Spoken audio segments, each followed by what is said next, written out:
இன்றைக்கி என்ன லஞ்சுன்னு பார்த்துடலாங்களா? சாதம், பருப்பு கூட வந்து நிறைய தக்காளி போட்டு தக்காளி சாம்பார், அதுக்கப்புறமா வந்து சேப்பக்கிழங்கு வறுவல், கேரட், பீன்ஸு பொரியல். அதில் வந்து கொஞ்சம் வந்து பருப்பு போட்டு பண்ணியிருக்கேன், கொஞ்சம் வந்து அப்படியே பண்ணியிருக்கேன். வேணும்னா நம்ம வந்து இதில் முட்டை இல்லைன்னா தேங்காய் துருவி போட்டு கூட சாப்பிட்லாம்.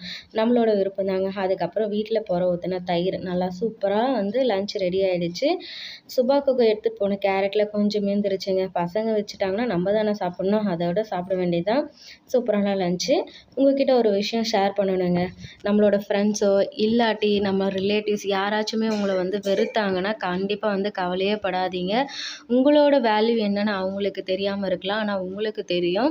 கண்டிப்பாக ஒரு நாள் வருவாங்க. அதை நினச்சி நீங்கள் ஃபீல் பண்ணாமல், இந்த லாஸ் ஆக போகிறது என்னமோ அவங்களுக்கு தாங்க. கண்டிப்பாக ஒரு நாள் உங்களை தேடி வருவாங்க. அவங்களுக்காக உங்கள் டைம் வேஸ்ட் பண்ணாமல் உங்களோட வேலையை நீங்கள் பார்த்தீங்கன்னா கண்டிப்பாக நீங்கள் ஹாப்பியாக முன்னேறிடுவீங்க.